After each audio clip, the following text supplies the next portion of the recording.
Hello, and welcome everybody. For those of you that don't know me, I'm Fiona. I am one of the co-founders of Moment Company. And as always, I'm joined by my co-founder Alex today, who is managing the chat room and can help with any questions, comments or feedback that you have. So please do add any comments into the session. This session is being recorded, so hopefully everyone's okay with that. And also we will be sharing this on our social channels and to our members later on this week.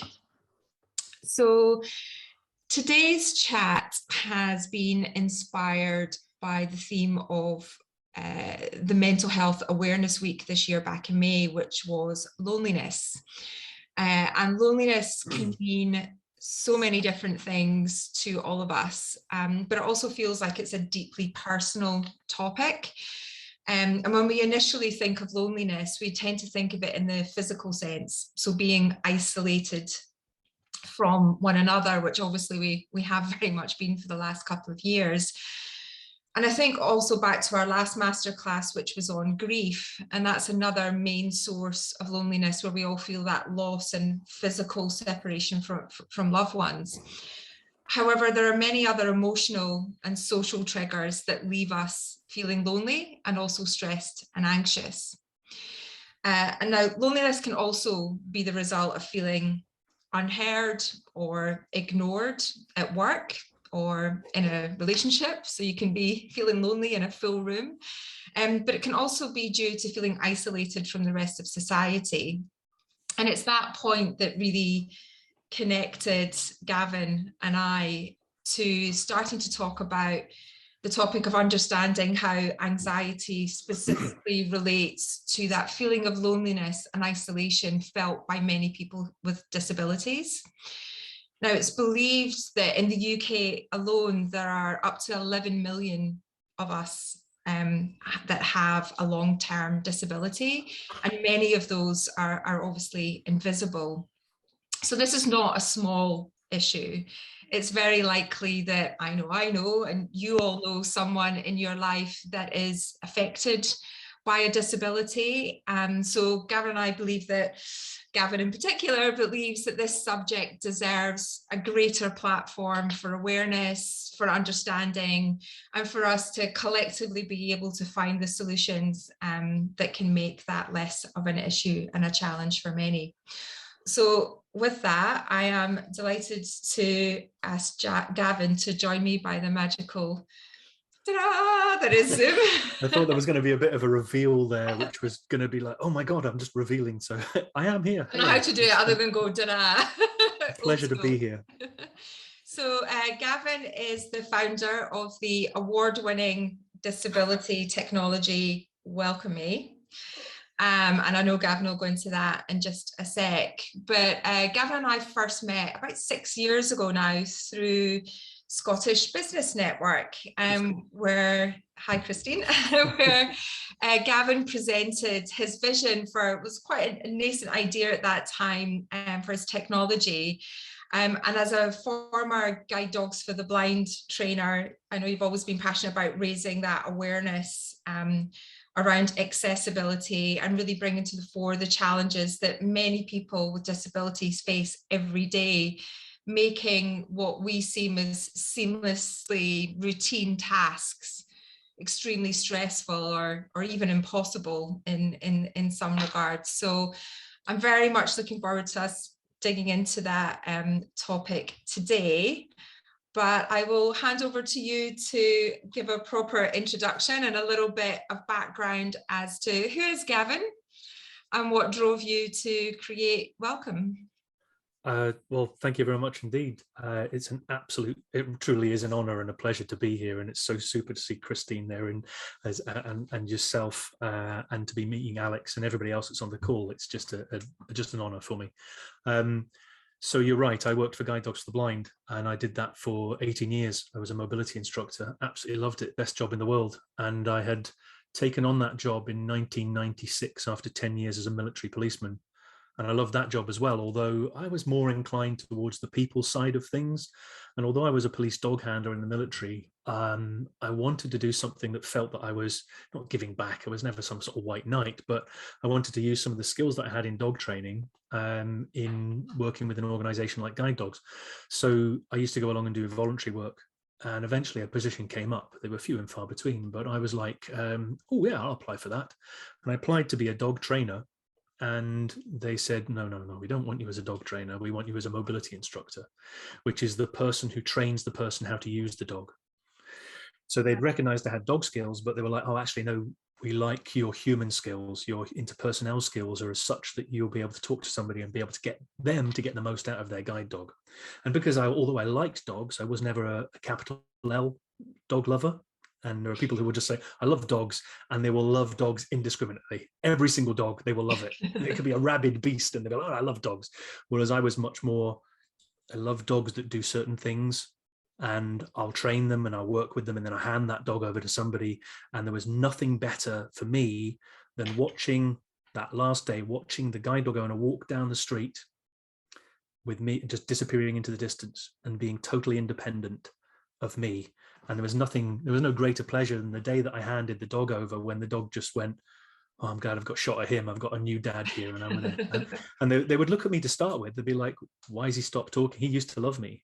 And this person seems to love me unconditionally, the new owner. And just a real pleasure for me. Although a little bit inside your heart, you're thinking, oh, he kind of loved me yesterday and now I have to ignore him. But it was cool. But I did that for 18 years total. But I did it at a time where it was very, very exciting around personal computers and digital transformation, until eventually 2005, 2004, 5, people were turning up with iPhones, and their iPhones were talking to them. They had voiceover turned on their phones. And I just started getting really excited about how technology was going to help disabled people. And although I'm no technologist, I just thought, wouldn't it be cool if the phone could be the conduit, or technology could be the conduit for some of the problems I was seeing people living with? And that's where I started really not just thinking about the problems, but actually thinking about how the solutions could come into being, which is where the next chapter started. And what were the kind of differences that you saw, or what were some of the challenges that people were facing every day? I mean, we can think of the obvious ones of just getting around when you don't have that vision, but were there any of the kind of social elements that you saw at that time as well, where you thought there's something here that technology can bring, other than just access? There's kind of a whole new world. Yeah. So if we just use the word access, and everybody's heard of the need for accessibility and inclusion and diversity and the rest of it. If we just look at the word access, when I say the word access, and we did some word association on it, and I said the word access in relation to disability, people would say, well, already I know you're all thinking about different words right now, but I'm guessing you'll be thinking ramps, doors, toilets, lower counters, lower light switches, steps or alternatives to steps, doors which are equitable entrance ways, disability access doors with the buttons, all of this kind of stuff. Transport in general. Just physical, all physical. Yeah. And yet access is, well, if ever you've tried to get into a nightclub when you're a little bit drunk, not that any of us would ever try and do that, but the bouncer is who puts a hand up and says, you're not coming in. It's never happened to me. I always BIP, I always get straight in. Anyway, the bouncer goes, you're not coming in. And that isn't physical access, that's social access. And when you're turned down by somebody who says you can't come in, or I don't understand you, or I think you're drunk, when actually you might just be somebody living with cerebral palsy or ataxia or aphasia or any number of different conditions. When that happens to a disabled person, it is just social access or lack of social access that is affecting them. And where you can manage expectations, you go, I'm going to St. Paul's Cathedral, there's steps. I'll manage that because I know there's an entrance around the back, or I don't go to St. Paul's Cathedral because I can't get in. Incidentally, they're doing some amazing things with access right now. But you manage expectations. But if you go, I'm going to Tesco's, I know I'm going to get in. But then a staff member comes up and goes, no dogs allowed, or mate, you've got mud in your wheelchair, or you need to get out with your child who's screaming and creating a raucous. when the child might be living with autism or another neurological condition. Well, that is a barrier beyond physical barriers because it's unmanageable. You don't know. We can go to the same restaurant time and time again, but it might be a different chef. It might be a different person that serves us. So the consistency in how we interact with disabled people means that access, social access or poor social access can be one of the greatest barriers.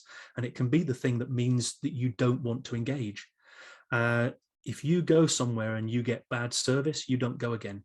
If you go somewhere and you're discriminated against because of something out with your control, you don't go again. If you're worried that you're not going to get good service or have a good interaction, you don't go in the first place. If you think you might not get, you don't go. Mm-hmm. Loneliness. And I guess that, yeah, I was going to say that then means that your circle, your world becomes smaller.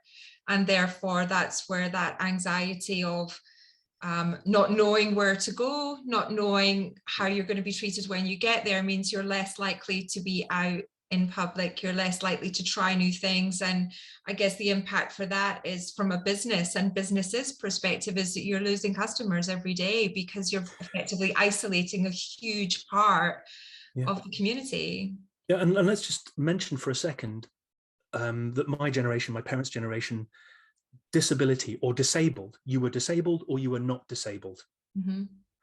But what I would ask people to try and usually that was visible disability, as we would talk about, physical.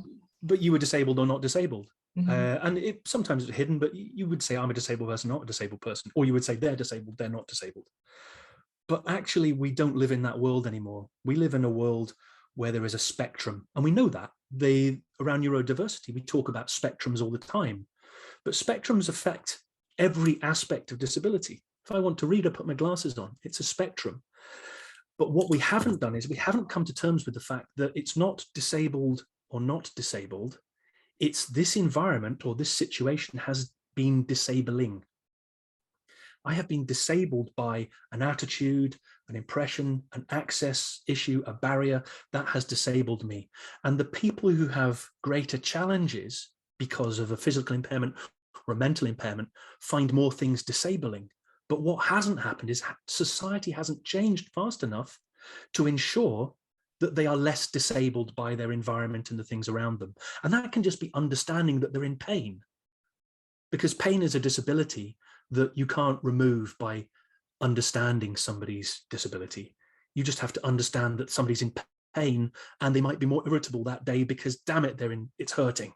Mm-hmm. But if we take that into consideration, then we can help change the environment with the people who can deliver so much more.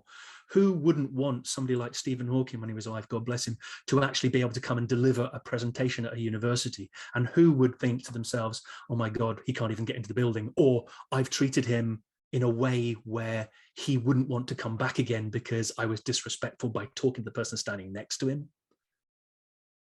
But bear in mind here, this isn't just about the person who is being the disabled person feeling discriminated against.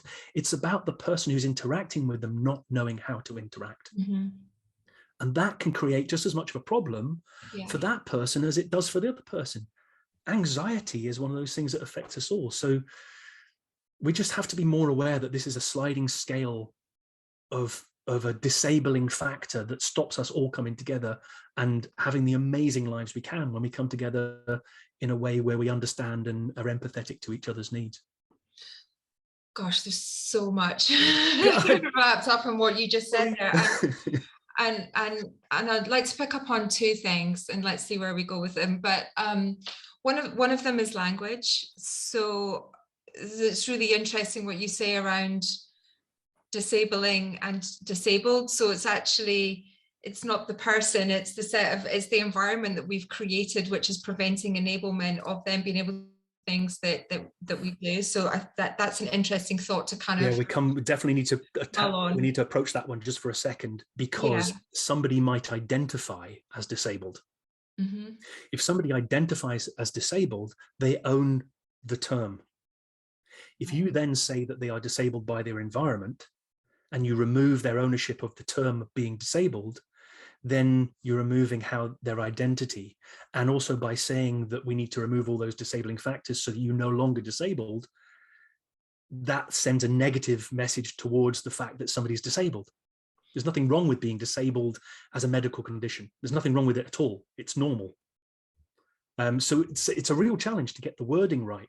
Yes. And it's all about listening before we speak. So that neatly ties into my... Well done. I took a moment there before I responded, because it neatly kind of dovetails into my second point from your initial point, which is the anxiety of potentially getting it wrong when you are the person that's interacting with the person that needs that support or doesn't want that support, and is like, listen, Fee, listen, Gavin, I've got it. I don't need your help. And I have a little bit of anxiety around getting it right and saying the right thing, because you don't want to offend. You want to, to make people feel inclusive, but there is that kind of secondary anxiety that comes from that kind of supportive or supporting role, if you like, in that interaction. You're meeting somebody later today. You know they have a prosthetic right hand. You know you're meeting them, and you know they're with a group of friends that you don't know either. You've only meeting them for the first time, and you know you want to greet them. Do you offer your right hand to their right hand to shake their hand? The answer is you just don't know. No, yeah, I was going to say no, but then maybe. But why shouldn't you? And why wouldn't you? So the anxiety about not knowing what to do is a tangible anxiety, to the point where you get yourself into that situation. You might not even have thought about this, and you look at the person and you go, right, oh my God, what do I do? And I asked somebody in a power chair who had a prosthetic limb, and I said, what do people normally do? And she said, they wave or they air kiss me. And at that moment, I felt bad for her, and I felt worse for them, because she deals with that every single day. She has a shield to it, because she's kind of like, I wonder how they're going to deal with this. And they just want the ground to open up. And I think that is key here, is how can we communicate in such a way where people actually, we remove that barrier, that social barrier. Yeah, and I guess one of the biggest things when you said, I think you said earlier about listening, I think the other extension to that is asking. And watching, looking, observing. Right, okay. Yeah. Humility. Yeah, and so I know Christine's just put in the chat there, we have a friend at Scottish Business Network, Martin, who is an amazing Paralympic table tennis player. And I think he has one arm and he has prosthetic, the rest of his limbs are prosthetic, and she is challenged on how to greet him every time she sees him. It's a real thing that we experience. Observe him. How does he see what greet other does as you people? approach. Yeah, or just approach him slowly and don't think you have to act first, because he more than likely will show you in some way how best to interact with him. And of course, there's no harm in asking as well, maybe not in public with loads of other people. Say, Martin, I've always wondered, how do you like it when you meet somebody for the first time? Do you offer your arm? Do you wait for them to offer theirs? Do you see if they're uncomfortable? How do you help them? And Martin would go like that. I'm so glad you asked me, because people just seem to gloss over this. And I never start that conversation, because I'm always worried that I'm going to start it with somebody who's not ready to have that conversation. But Martin might be more likely to go, I'm really glad you asked me that, because, and then all of a sudden he's got somebody else in the room. Now, how cool to know that Martin's there, and to walk up to Martin when you can see he's just about to have a conversation, if this is what Martin wants, reach your hand out, shake his hand and say, Martin, it's great to see you again. How are you doing? And then everybody else goes, that's cool. I know what to do. You're setting the trend for the room. Exactly. So you take that responsibility to show others what they could do. And then, I'm getting goosebumps thinking about this. Yeah. If you have the nerve to follow suit, truly great goosebumps. I love goosebumps. To follow suit and go, right, I'm going to do this. I'm going to go up, and you put out your right hand. Martin puts out his right hand. You shake hands. I guarantee you'll have goosebumps. because it's the moment that you will make as a connection. And that's not just prosthesis, that's guide dog owners, that's visually impaired people, that's anybody with any condition. If you make an effort to observe and then communicate and to act on your observations with a little bit of thought behind them. I love that. Yeah, and I can feel how that has a ripple effect to other people that would be in the room at the same time. I want to ask you a little bit more about Welcome and the technology that you've designed, because obviously you have been observing yourself, you've been in this world, and tell us a little bit more about the technology you've built and how it can help with some of this physical interaction. So you just froze there for a second. You might come back in a second. I'm going to assume that everybody can see me. Wave, Christine, if everything's going well. So everything I've mentioned so far leads ultimately to thinking, how do I fix that? So if we look at the what, people have a problem interacting with disabled people have a problem interacting with customer service teams. Well, that's our what. So we then go, well, wait a second, we do staff training, therefore that shouldn't happen. Well, then you ask yourself, well, why has staff training not been given? Why does it keep happening? Why is there an issue here? And then when you know the why, you then go, how do we address that? How do we actually fix that? And that's what I was doing in my brain constantly for probably 18 years. I was thinking, what's the issue here? Bad customer service or poor interactions. I don't say bad customer service, just poor interactions. Why? Because they can't remember the training they've been given in the very best circumstances. And you think about the training you might get given around disability. So we know why. It's because it's very hard to remember any kind of training. There are some amazing stats out there around about training. If we think about that for a second, if you get training on a certain day, within 6 hours, you've lost 75% of that information. These are well-known stats. Nobody in training is ever going to tell you these stats, certainly not as part of the training course, because it's going to be like, I don't want you to think that 75% of it's just going to disappear.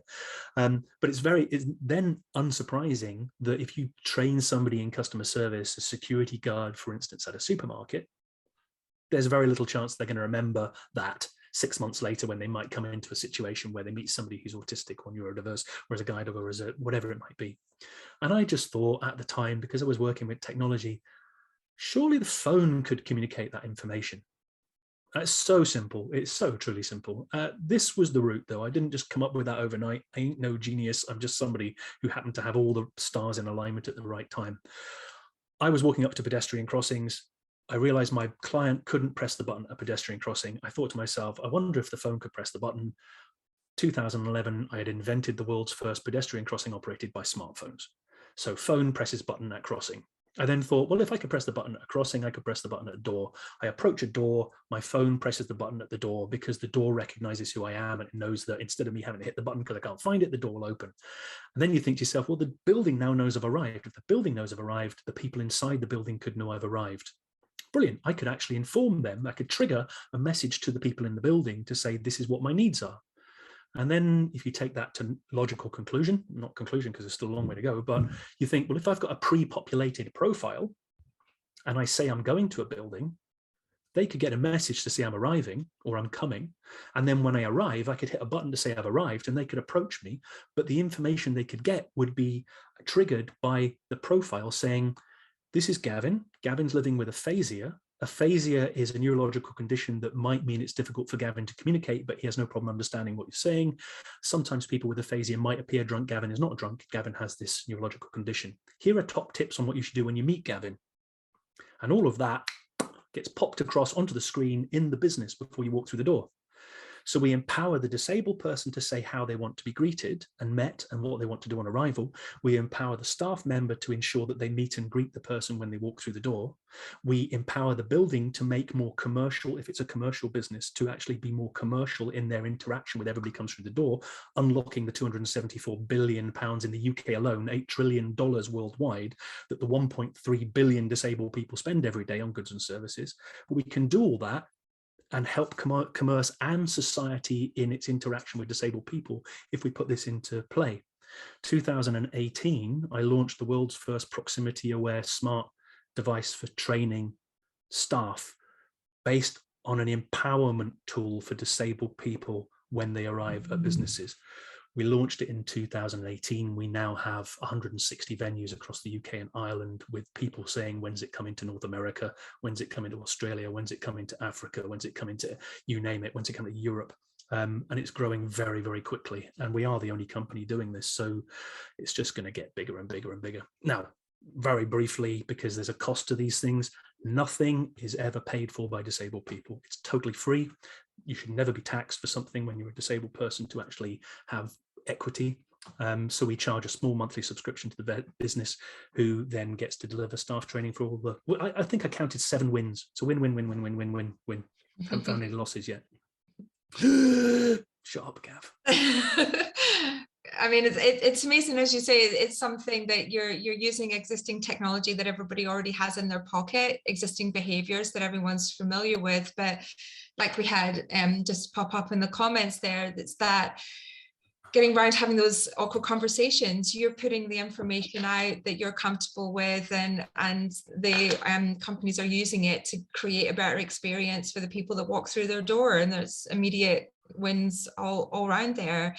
What are the types of organizations that you found that are most open? So interesting. It's a great question. Having these conversations, and also follow on from that, why would people not want to have this in their organization? What are the barriers you come up against? It feels like something that's, you know, easy to implement and has that win-win result. Well, if you ask a CEO of a company, does your company deliver good customer service? They'll say yes. They hardly ever say no, we don't. So you've got that barrier of an understanding of what actually is delivered now. As soon as we start looking internally and go, actually, I went down to talk to and without being critical of them, you say, I went to speak to the front of house in my particular hotel, and I asked them if they knew about aphasia, and they said they hadn't got a clue. You go, could they know about aphasia? Yes, they could. Could they deliver better customer service if they had a greater awareness of things? Yes, they can. Okay, brilliant. Let's take that step forward. So that's the first step, is understanding that we could be better than we are. But then if you told people back in 1817 that they could fly in 100 years' time, they'd have laughed you out of the room. They'd have been going, we want faster horses or faster trains. So when you innovate, you spend most of your time educating that there was a need for innovation. But most people say to me, does that not exist already? That should exist already. How can it not exist already? You know you're onto a good idea when people say that to you constantly. There's a second part to that question, and it came first, and I've forgotten what it was, but I know I had an answer for it. The types of organizations. Yeah, so everything. At the very start, we went, well, what are we going to focus on? Well, it's exactly the same interaction, no matter which sector you're in. So if you go into a hospital reception, it's exactly the same as a coffee shop, exactly the same as a betting office, exactly the same as a train station. It's 2 people interacting with each other. So it wasn't sector-led. It was willingness to engage led. So we imagined it, if you like analogies, and I love analogies, a group of 12 horses in a horse race, or greyhounds with a trap opening. We just opened all the traps at the same time, and we watched which one was taking the lead. So to start with, we had a lot more people in aviation, in a lot more charities to start with. We had a few museums and coffee shops and a couple of hotels. And then increasingly we had hospitals, cinemas, optometrists, dental practices, more NHS, lots of council right now, because the council are now opening back up again and going, yeah, our sports centre could be better, could deliver more EDI type solutions. So we pretty much just said, we'll do everything anywhere, which is never a good idea. I should have spoken about this to anybody. Luckily, that's the startup world, Gavin. I wasn't held back by. I was held back by. No, takes you. My lack of imagination didn't hold me back. In fact, it was a bonus, because if I'd have known how challenging it can be to be everything to everybody, then I might have had 2 thoughts about it. But the truth is that we're now doing it, so why the heck not? So 160 venues includes anything from Irish Rail to Northlink ferries to Scottish Government. We're just about to start launching with constituency offices for MSPs. So you can imagine more disabled people going along to vote or to talk to their MP about things that they need. Scottish Government have got it in, Scottish Parliament, Westminster Council have got it in 8 libraries in London. So it's just, so I just say, if you want it, come and get it. Because ultimately it comes back to the theme of today, which is, if you feel comfortable about leaving home, you're more likely to leave home. And if you're more likely to leave home, social, commercial, economic, personal, well-being, anxiety, everything comes from how comfortable am I to leave home to actually interact with other humans. That first step, that literally that first step of having the confidence to know that you can engage with people in a way that you're comfortable with, and they're going to be comfortable with. It's such a simple thing that most of us don't think about on a daily basis. And so you must have had some amazing anecdotal feedback from people that have used it and how it's changed, perhaps someone that had or saw those barriers in their life to begin with, and how it's changed what they do now. I'm sure you'd love to share. I got loads. We've only got a short amount of time, Gavin. No, I know, and I will ramble on about this all day. And in fact, write to me at 2 o'clock in the morning. I'll more than likely answer you, especially if you ask questions around this kind of stuff. That's not good for you. Well-being. It's an interesting one. I do understand that more than ever, and especially more since talking to you and watching what you do. I'm like, okay, and my world changed a little bit, partially on the back of what you're doing. So I'm very grateful for it. The best experiences I've had. Well, I love it. Obviously, when a business takes it on and goes, yeah, we want it, thanks very much indeed. That's always going to be a good positive, because I need to spread, but I also have staff I need to pay, and that means that we can keep going and growing and getting bigger. Love it when investors go, yeah, brilliant, I can see it. That's a fantastic experience, because investors generally think of social good as social enterprise and charity, and therefore non-investable, but we're proving you can make money out of doing good, which just means it gets bigger and bigger. The key ones are when a disabled person goes along and is met at a door by somebody who then goes, and then they walk away going, I don't think I've ever had customer service like that in my life. They even knew not to do this or to do that, or how I wanted or what I wanted to buy that day. And it's just like, I'm definitely using this all the time. But the other one, which I really love, is I was actually at a big office block in London, and the lady on reception who'd been there for a long time, she was actually the manager, she was the admin manager, she was testing the system out. And I said to her, oh, look, on the screen, it said guide dog owner Clive was turning up in half an hour. And she was on the 6th floor, and she went, right, I'll go down and meet him. And I said, right, before you go, read the top tips. Don't talk to the guide dog. Compliment the person on the guide dog if you want. Introduce yourself. Offer your arm. Don't take their arm. Walk at their pace. Don't walk away without saying you're going. Simple stuff. And she went, oh, she was reading it like for the first time ever. And she was really nervous, because she was suddenly like in that unconscious incompetence, or she was aware, but she'd been given the information. And he pinged on the phone as soon as he arrived. So she went down into the foyer and met him. I don't know what happened, because I wasn't watching. I just let her do it. I was nervous at that point. And then she came up about 10 minutes later. And then she took Clive to the room, got him a cup of tea, sat him down. He then took part in the conference he was taking part in. And she came back to me and she was shaking like a leaf, and she was covered in goosebumps. And she said, I have never in my life given customer service like that. And it was freaking awesome. And I was like, I did that. There's more goosebumps. So you kind of know that you're the conduit for that happening. And as an innovator, and not somebody who ever thought they'd be a businessman, to actually deliver that is just phenomenal.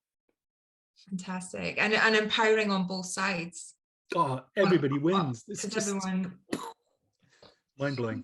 And do you think things have how have things changed in the last couple of years because of COVID? If you've got in your business, do you think people are more aware of this? Obviously, there's that social anxiety and barrier about leaving the house for all of us over a period of time. So do you feel that loneliness and that isolation, because a lot of people who see themselves as disabled are also clinically vulnerable. So I'm sure that's been an additional barrier that you've probably seen, or cases that are more extreme over the last few years. So let's face facts.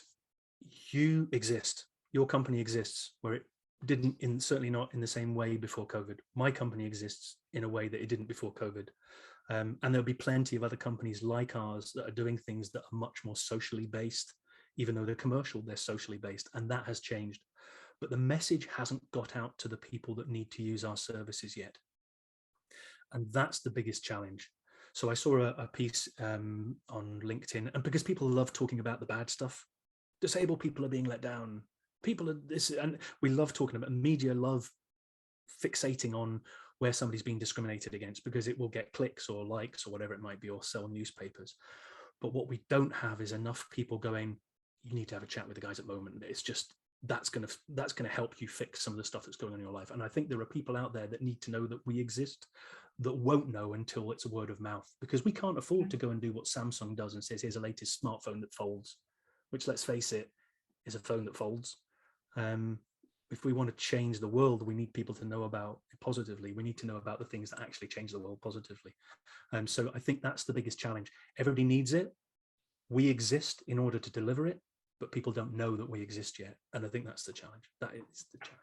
And for us as well, and I would imagine for you too, it's about just bringing down some of those perceived barriers around what you need to do. Oh, I have to go on a big training course to be able to offer customer service for my disabled customers. Or do you? Or are there small incremental things that you can do every day? Are there things that you can bring into someone's working day that they won't forget 75% of it the minute they've walked out of that training course? And it's, for us, it's about those small things that create behavioural change. And really that's what you're looking to do as well. So every time that door opens, in some way you're creating a behavioural change for the people that walk through it, but also the people that are receiving. And we keep going. There is nobody more dedicated than people who are truly passionate about solving a problem, not creating and providing a solution, but solving a problem. So we will go further than anybody else. We will live on nothing. We will walk on hot coals because we are determined to deliver a solution to the people we know need it. Now that takes a toll, and we all need to be very aware of the toll it takes on us personally, because we can't deliver this if we aren't functioning. So we need to also have that internal ability to chillax a little bit, and that means just focusing on something else, which is how I get around it. Yeah. So I've got two final questions for you on that. So one, what's the next step for Welcome? Where would you like to see the business? What's your goal in the next year, let's say, because we never know which direction the dogs will take us.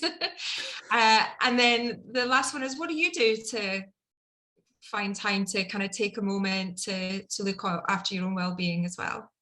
So where will Welcome be? So forget about Welcome for a second and just think the entire Where will you world. Be? Yeah, it's hard to do, but that's a difficult one.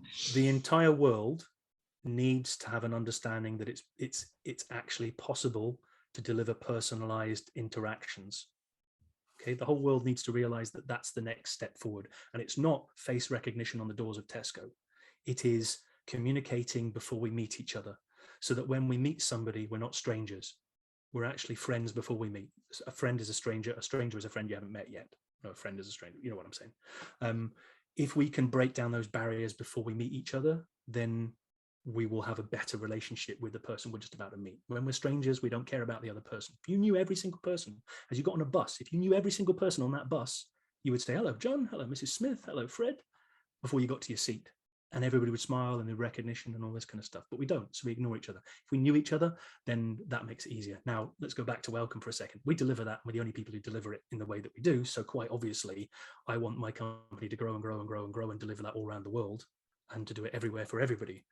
I'm very aware that I need other people to do that. There are 600,000 businesses, we reckon, in the UK that could use this service now. We can't deliver that. And if I look at North America, there must be millions of businesses that need this in America, from Target to a baseball stadium to an ice hockey rink to a doctor's surgery, to all need it. So for me, the company just needs to, the news of what we deliver needs to explode. And when people go, I need that, I want them to come and ask me, because I'm leading the field, because there's nobody else in the field right now. So that's what I want for the company. What do I do to relax? Quite obviously I don't, but just recently I started house sitting, and I travel around the country living in other people's houses. This isn't my house. Not into Scotch whiskey.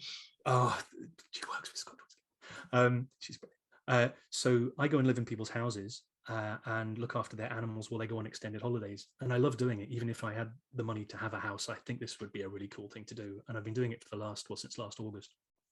But every time I change house, I start a new hobby. So I'm staying in each place for a month. So I've done baking, wild swimming, mountain biking, bought a mountain bike at the first day and went out and mountain biked every day, bake every single day, sourdough loaf. I had no idea about baking. I've just done a month, 3 weeks of rollerblading. 53. So I've got rollerblade boots and knee pads, and every day I go out and rollerblade. I'm out on a prom. What was it about the house that inspired you to take up rollerblading? It was the prom. I'm right on the seafront with this beautiful prom, a bit like Brighton and Hove, where you had that prom. And I thought I could rollerblade. I didn't think I could rollerblade. And people keep coming up to me and saying, "Are you sure you should be doing this?" Help. So yeah, wild swimming all through January. Every day I went wild swimming in minus whatever temperatures, and you can't do anything but focus when you're doing these things, and it just gives you this out from where you are. And I totally recommend different hobby every single month. I don't say house sitting because it can be a bit fraught sometimes, but I do love it. It's good fun. No, I love that, but it comes from something that we talk about quite a lot at the moment, which is a place of curiosity. And if you start each day with a little bit of that, then it's a great way to bring a bit of mindfulness into your day, to explore new things, to try new things, and all of those get you out of a particular mindset. Yeah, 100%. If you do something every single day, then you put it to one side and you say, I'm going to do that. And if you split it into breaks, not everybody can move house every month, but I move house every month, and therefore I have a nice starting point every month. So I arrive at a house and I go, right, what am I doing in this house? And then I decide what I'm going to do from that point. And I can keep talking because it's great, because we might have us again, so I'll just keep chatting. We may have lost Fee for the moment. Gavin, thank you. I appreciate your time and also just sharing everything you did. It's so important what you're doing, and I can say for myself, I don't know, I've learned a huge amount from you, and I've received goosebumps through what you've said, and that's a really powerful thing for me. Oh, feedback. Wow, what a thing to be able to do. Yeah. I don't know what's going on with me today. My Wi-Fi keeps going. It's very strange. But yeah, thank you for that. Very powerful stuff, and so needed. Thank you. So sorry, I disappeared right towards the end. As a group, we all had goosebumps there for a second. We're so sad that you missed it. I'll watch the recording. Hopefully it's still recorded with me going back and forth. But no, I just love that story of you picking up something new in lots of different places as well. It's a great. We can all do it. Message. In fact, just very quickly, before we went into lockdown, we were all living day by day by day, and we were kind of a little bit blinkered. And then lockdown came along and we all started looking internally a little bit more. We've come out of lockdown and we don't have to go back to being blinkered again. We can every day take a little bit of time to look internally and love ourselves, but love being alive and love doing the things that we can do. Well, I don't know a better way to finish than that, because you're absolutely right, Gavin. And I so appreciate you sharing everything with us today. And it's given me some things to think about in terms of, asking, listening, observing, and the things to look out for in terms of behaviors and how we interact. So some of those really simple but practical tips that we can all just be a little bit more aware of are great. Where can people find more about what you're doing and more about Gavin? So I'll put a message into the chat, but it's welcome rather than welcome me, but the M is capitalized because there's a me in welcome. Who knew it? So well-co.me is the website, but people can contact me on LinkedIn. So if you just go to Gavin Neate on LinkedIn, there's not many of us, and you'll find me. And I'd love hearing from people that are passionate about what we're talking about today. So just anybody, drop me a line. I love it. But yeah, well-co.me is the website. If you are part of a business that thinks that they could improve, just mention this. I guarantee you, if the business says no, we have within the app a way for disabled people to request new venues. So sooner or later, there's going to be thousands of people requesting that particular venue. So better get on early and get in there early. It only costs about £30 a month to have this platform. Amazing. Great. Well, thank you everybody for joining us today, and thanks again, Gavin, and yeah, wish you all the very best and success. We'll keep everybody updated on what you're up to. Great. Bye now. Bye everybody. Thank you.